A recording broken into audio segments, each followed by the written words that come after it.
Hi everyone, this is Joseph from Forest Tech Reviews, aka your favorite Cajun tech reviewer, back with another video today.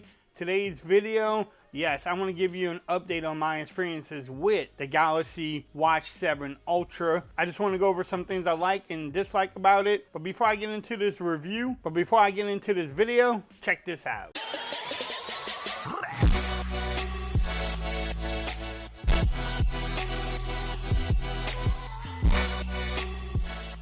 Okay everyone, so I'm back with another video today. Today's video, yes, I've been using or having the Galaxy Watch 7 Ultra for about 48 hours now. And I just want to go over my experiences with it. I'm going to go over some things I'm really enjoying about it and a couple of things that, you know, still annoying with the Samsung watches and something that you always missing out on when you compare it to like an Apple Watch or not. The first thing, let's talk about the overall size. I love the size of this thing. This thing is mammoth. It's big. Pause, that's what she said. But I do love the overall size of this watch. It actually just, I don't know, it's beefy. Compared to the Watch 6 Classic here, you can tell it's just bigger. Even look how much thick, I mean, it's thicker too. Love the squared off look, the build of titanium on here. I just like it. So definitely love the size of it. Not a problem there. You gotta love the size of this thing here. Also, I love how easy it is to change these bands out. You can definitely just press this little button and it comes out. You just push it back in, it pops right back in too. Stay tuned, I do have more bands coming. That's one thing too, I don't know if I put this in the dislike, but I wish Samsung would come out with different bands itself instead of having third parties do it. But the ease of taking this band out is just pressing this button, especially if you have fingernails. You just press that button and it pops out. Like I like using like the pin thing here and just, and there it's off, and then you just really pop it back in. It's hard to do on a camera, but there you go. So the ease of just changing out the bands, I really do love it. Again, I wish Samsung had more, but not bad overall. The one thing I want to talk about is the accuracy. I did some walking yesterday. I used my daughter's Apple Watch plus this one, also with the heart rate monitoring and the blood oxygen. It seems like this thing is pretty accurate with them and as accurate as you can get. I say even more accurate than my Watch 6 Classic, especially with the blood oxygen and also the heart rate monitoring. I have a standalone thing that takes your heart rate and your blood oxygen, and it was pretty close to what the watch was saying. The heartbeat was pretty much right on there. The oxygen maybe 1 or 2%, or 1 or 2 numbers were a little bit off, but as accurate as I could get it from a watch before. So I love the accuracy on the features on here.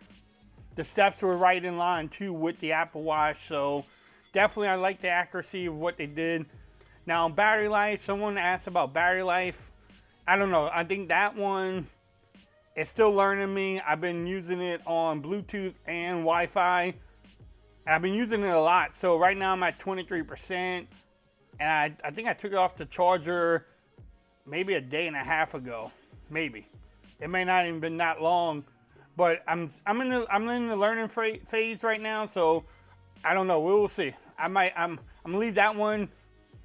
I'm gonna leave that one to be determined. Hopefully, it's just as good or at least better than this one, or not worse. At least I hope, because the Watch 6 Classic wasn't the best. That most of the time it's not.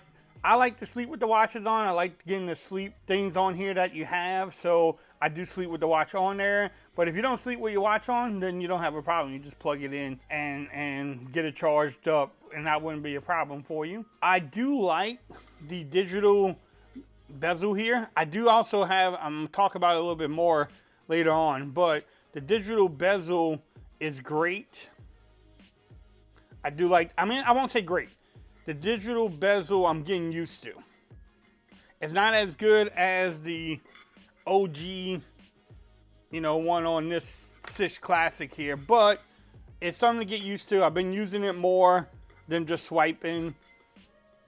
I learned about the action button too, so now if I hold it, if I press it twice, it does the stopwatch. which is not bad. It's better than just holding or pressing it once and having it just do it. You can actually make it where it presses twice. Then also, this crazy feature, I don't know, maybe if you're running, if you're a lady or a man, you might be in trouble. If you hold it down, it makes this awful sound.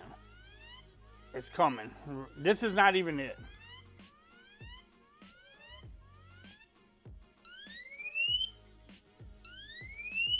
That thing is awful.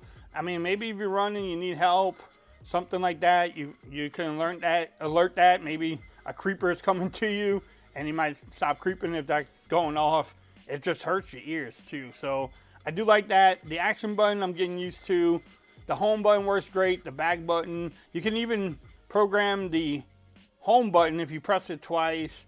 Brings up the calculator. So you can program all that in the settings too. Another thing I like about it is just the watch faces. You get a lot of different watch faces, so check that out too. All right, so let's get into some of the things I dislike and wrap up this video. The price.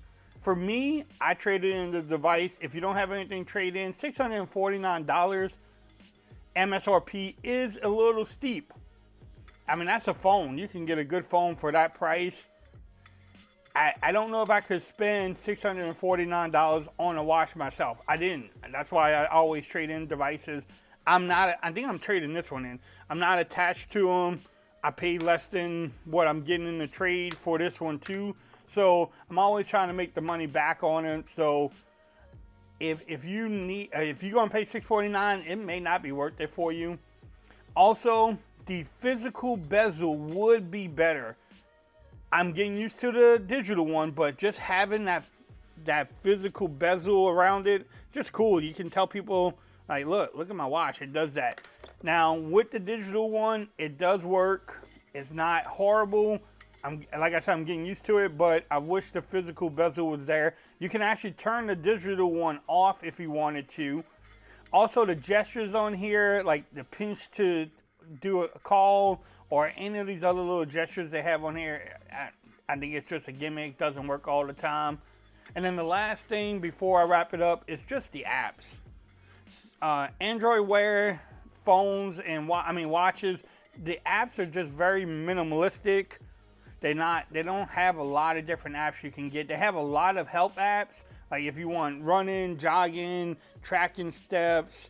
I mean, you have some calculators, you can check your emails and stuff, but the apps compared to the Apple Watch are very minimalistic, and I wish that Samsung and Google did a better job with the apps. So those are my feelings with the Galaxy 7 Watch Ultra.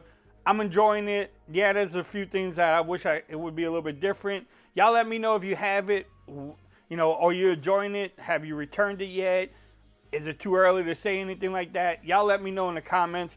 If you like the video, give it a thumbs up. If you haven't subscribed to the channel yet, make sure you do so for more coverage on the Galaxy Watch 7 Ultra. Also, make sure you follow me on Twitter at Ford's Reviews. Become part of the BAM Nation. And until next time, peace. I'm out of here. Y'all have a great day. By the way, I love that watch face. Peace.